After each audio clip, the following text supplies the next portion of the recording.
நம் எல்லாருக்கும் ஆசைகள், தேவைகள், கனவுகள்னு ஏதாவது ஒன்னு மனசுல ஓடிக்கிட்டே இருக்கும் இல்லையா?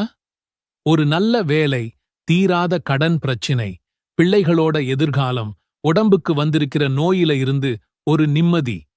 இப்படி ஆயிரக்கணக்கான எண்ணங்களோட தான் ஒவ்வொரு நாளையும் நாம நகர்த்திக்கிட்டு இருக்கோம். ஆனா சில நேரங்கள்ல ஒரு குறிப்பிட்ட விஷயத்துக்காக ரொம்ப நாளா முயற்சி செய்வோம். பல வழிகள்ல போராடி பார்ப்போம், நிறைய தியாகம் செஞ்சிருப்போம். ஆனா அந்த ஒரு காரியம் மட்டும் தட்டிக்கிட்டே போகும். இப்படி திரும்பத் திரும்ப தோல்வி வரும்போது மனசுல ஒரு சோர்வும் விரக்தியும் வர்றது சகஜம்தான். என்ன செஞ்சும் இது நடக்க மாட்டேங்குதே, எனக்கு மட்டும் ஏன் இப்படி நடக்குது ன்னு நமக்கு தெரியாமலேயே ஒரு கேள்வி மனசுக்குள்ள எழும். நீங்க இப்போ அப்படிப்பட்ட ஒரு சூழ்நிலையில தான் இருக்கீங்களா? ஒரு ஆசை நிறைவேறணும், இல்லன்னா ஒரு பெரிய கஷ்டம் விலகணும்னு ரொம்ப நாளா போராடிட்டு இருக்கீங்களா? என்ன முயற்சி செஞ்சும் வழி பிறக்கலையா? அடுத்து என்ன பண்றதுன்னே தெரியாம ஒரு விரக்தியில நிக்கிறீங்களா? கவலைப்படாதீங்க. உங்க முயற்சி ஒருபோதும் வீண் போகாது. உங்க பிரார்த்தனை நிராகரிக்கப்படல. மாறாக ஹதீஸ்கள்ல நபி ஸல்லல்லாஹு அலைஹி வஸல்லம் அவங்க நமக்கு கத்துக் கொடுத்த ஒரு சக்தி வாய்ந்த துஆ இருக்கு. அதை மட்டும் சரியான முறையில ஓதி அல்லாஹ்வின் உதவியைப் பெற்றா நடக்காதுன்னு நினைச்ச காரியத்தைக் கூட நடத்தி காட்ட முடியும். அது எப்படின்னு தான் இந்த வீடியோல பார்க்கப் போறோம். முதல்ல ஒன்னை புரிஞ்சுக்கணும். மனிதனா பிறந்தா சோதனைகள் நிச்சயம் வரும். இது அல்லாஹ்வின் நியதி. சிலருக்கு பணக்கஷ்டம், சிலருக்கு ஆரோக்கியத்தில பிரச்சினை, சிலருக்கு குடும்ப உறவுகள்ல சிக்கல். ஆனா இந்தச் சோதனைகளைக் கண்டு நாம துவண்டு போயிடக்கூடாது. சொல்லப்போனா இந்தச் சோதனைகள் தான் நம்மள அல்லாஹ் கிட்ட இன்னும் நெருக்கமா கொண்டு சேர்க்கிற ஒரு வாய்ப்பு. நாம ஒன்ன யோசிச்சுப் பார்க்கணும். இந்த உலகத்தையே படைச்சு பரிபாலிக்கிற நம்ம ரப்புக்கு நம்ம தேவைகள் தெரியாதா? நம்ம கஷ்டங்கள் புரியாதா? நிச்சயமா இல்லை. அல்லாஹ் நம்ம பிடரி நரம்பை விட பக்கத்துல இருக்கிறதா சொல்றான். குர்ஆன்ல அல்லாஹ் என்ன வாக்குறுதி கொடுக்கிறான் பாருங்க. நபியே, என் அடியார்கள் என்னை பத்தி கேட்டா நான் ரொம்ப பக்கத்துல தான் இருக்கேன். பிரார்த்தனை செய்றவங்க பிரார்த்திச்சா நான் பதில் சொல்றேன். இந்த வசனத்தை கவனிச்சீங்களா? நீங்க கேளுங்க, நான் தரேன்னு அல்லாஹ்வே சொல்றான். அப்போ நாம கேட்கிற துஆ எல்லாம் எங்கதான் போகுது? ஏன் சில விஷயங்கள் நடக்கத் தாமதமாகுது? இங்கதான் நாம துஆவோட யதார்த்தத்தை புரிஞ்சுக்கணும். நபி ஸல்லல்லாஹு அலைஹி வஸல்லம் அவர்கள் சொன்னாங்க, நாம கேட்கிற துஆவுக்கு அல்லாஹ் 3 விதத்துல பதில் சொல்லுவான். 1, நாம கேட்டதை அப்படியே இந்த உலகத்திலேயே கொடுத்துடுவான். 2, நாம கேட்டதுக்கு பதிலா நமக்கு வர இருந்த ஒரு பெரிய ஆபத்தையோ துன்பத்தையோ தடுத்துடுவான். 3, இந்த 2யும் செய்யாம நம்ம துஆவை மறுமைக்காக ஒரு மிகப்பெரிய பரிசா, நன்மையா சேமிச்சு வைப்பான்.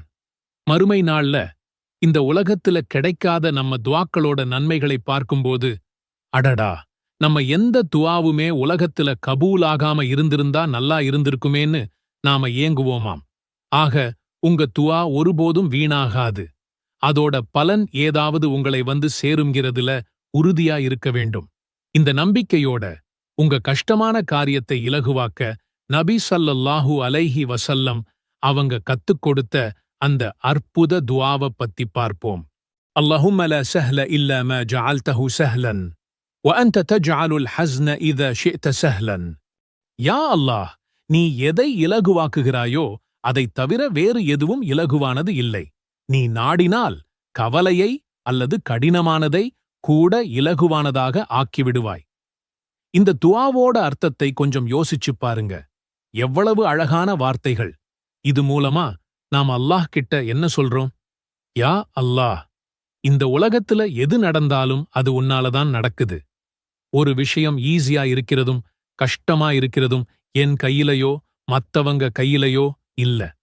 முழுக்க முழுக்க உன் கையில தான் இருக்கு.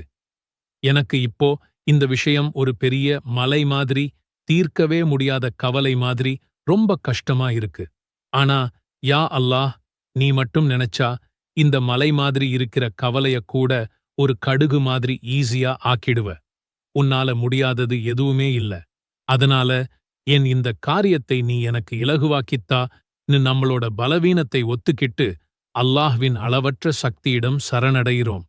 வாழ்க்கையில தீர்க்கவே முடியாத கஷ்டங்கள் உங்களை சூழ்ந்து நிற்கிறதா? நம்பிக்கையெல்லாம் போய்விட்டது போல் உணர்கிறீர்களா? கடன், நோய், மனக்கவலைன்னு எதுவாக இருந்தாலும் சரி, ஒரே ஒரு சக்தி வாய்ந்த கருவி உங்கள் தலையெழுத்தையே மாற்றும்னு சொன்னா நம்புவீங்களா? நம்ம எல்லாருடைய வாழ்க்கையிலும் போராட்டங்கள் இருக்கு. காலையில் கண் விழிப்பதிலிருந்து இரவு தூங்கப் போகும் வரைக்கும் நம்மைச் சுற்றி ஏதாவது ஒரு பிரச்சனை. ஒரு பக்கம் பணக்கஷ்டம், இன்னொரு பக்கம் குடும்பத்தில் நிம்மதியில்லை. நாளைக்கு என்ன நடக்குமோ என்ற பயம் நம் தூக்கத்தையே கெடுக்குது. இந்தச் சூழலில் மாட்டி யாரிடம் உதவி கேட்பது என்று தெரியாமல் பல நேரம் நாம் தவிக்கிறோம். எல்லா வழிகளும் அடைந்துவிட்டது போல உணர்கிறோம். ஆனால் நம்பிக்கைக்கான ஒரு கதவு மட்டும் எப்போதுமே திறந்தே இருக்கிறது. அதுதான் துஆ, பிரார்த்தனை. அது நம்மை படைத்த இறைவனோடு நாம் நேருக்கு நேர் பேசுகிற ஒரு உரையாடல். அல்லாஹ் திருக்குரானில் சொல்கிறான், என்னிடமே கேளுங்கள், நான் உங்கள் பிரார்த்தனைகளுக்கு பதிலளிக்கிறேன். இது வெறும் வார்த்தைகள் இல்லை, இது அல்லாஹ்வின் வாக்குறுதி. நம்முடைய பிடரி நரம்பை விட நான் உங்களுக்கு மிக அருகில் இருக்கிறேன் என்றும் இறைவன் கூறுகிறான். அப்படியென்றால் நம்முடைய குரலைக் கேட்க அவனுக்கு யார் மூலமாகவும் நாம் செல்ல வேண்டியதில்லை. இதற்கு ஒரு மிகச்சிறந்த உதாரணம் யூனுஸ் நபி அலைஹிஸ்ஸலாம் அவர்களின் வாழ்க்கை. இறைவனின் கட்டளைக்காக காத்திருக்காமல் தன் மக்களை விட்டுச் சென்றதால் அவர்கள் ஒரு பெரிய மீனின் வயிற்றில் சிறைபிடிக்கப்பட்டார்கள். சுற்றிலும் கடல் இருட்டு, தனிமை, மரணத்தின் விளிம்பில் இருந்த அந்த நொடியில் மீனின் வயிற்றுக்குள் இருந்து அவர்கள் செய்த ஒரே ஒரு பிரார்த்தனை வரலாற்றையே மாற்றியது. லா இலஹ இல்ல அன்த சுப்ஹானக இன்னி குன்து மினல் ظالمين. உன்னைத் தவிர வணக்கத்திற்குரிய நாயன் யாரும் இல்லை. நீ மிகவும் தூய்மையானவன். நிச்சயமாக நான் அநியாயக்காரர்களில் ஒருவனாகிவிட்டேன் என்று தன் தவற்றை உணர்ந்து அவர்கள் மனமுருகி இறைவனிடம் கேட்டார்கள். இந்த துஆவின் வலிமை அந்த பெரும் துன்பத்திலிருந்து அவரை காப்பாற்றி கரை சேர்த்தது. யூனுஸ் நபியின் வரலாறு நமக்கு என்ன சொல்லித் தருகிறது? துஆ என்பது வெறும் வார்த்தைகளின் தொகுப்பு இல்லை, அது ஒரு ஆழமான உணர்வு. நாம் கேட்கும் பிரார்த்தனை நிச்சயம் ஏற்றுக்கொள்ளப்படும் என்ற முழுமையான நம்பிக்கையுடனும் தூய்மையான உள்ளத்துடனும் கேட்க வேண்டும். நான் கேட்டேன், ஆனால் எனக்கு கிடைக்கவில்லையே என்று அவசரப்பட்டுவிடக்கூடாது. பாவமான காரியங்களுக்காகவோ அல்லது உறவுகளை முறிப்பதற்காகவோ ஒருபோதும் பிரார்த்திக்கக்கூடாது. தூய்மையான எண்ணத்தோடு கண்ணீருடன் கேட்கப்படும் பிரார்த்தனை நிச்சயம் இறைவனைச் சென்றடையும். உங்கள் பிரச்சனைகள் ஒரு மலை போல பெரிதாகத் தோன்றலாம், ஆனால் அல்லாஹ்வின் கருணை அந்த மலையை விடப் பெரியது. இன்றே, இந்த நிமிடமே உங்கள் கைகளை ஏந்தி முழு நம்பிக்கையோடு அவனிடம் கேளுங்கள். உங்கள் தேவைகளை அவனிடம் சொல்லுங்கள். உங்கள் பலவீனங்களை ஒப்புக்கொள்ளுங்கள். உங்கள் பாவங்களுக்கு மன்னிப்புத் தேடுங்கள். துஆ என்பது ஒரு அனைவருக்கும் சக்தி வாய்ந்த ஆயுதம். அதை ஒருபோதும் குறைவாக மதிப்பிடாதீர்கள். உங்கள் வாழ்க்கையின் மிகக் கடினமான நேரங்களில் நீங்கள் தனியாக இல்லை என்பதை நினைவில் கொள்ளுங்கள். உங்களுக்காக காத்துக் கொண்டிருக்கும் ஒருவன் இருக்கிறான்.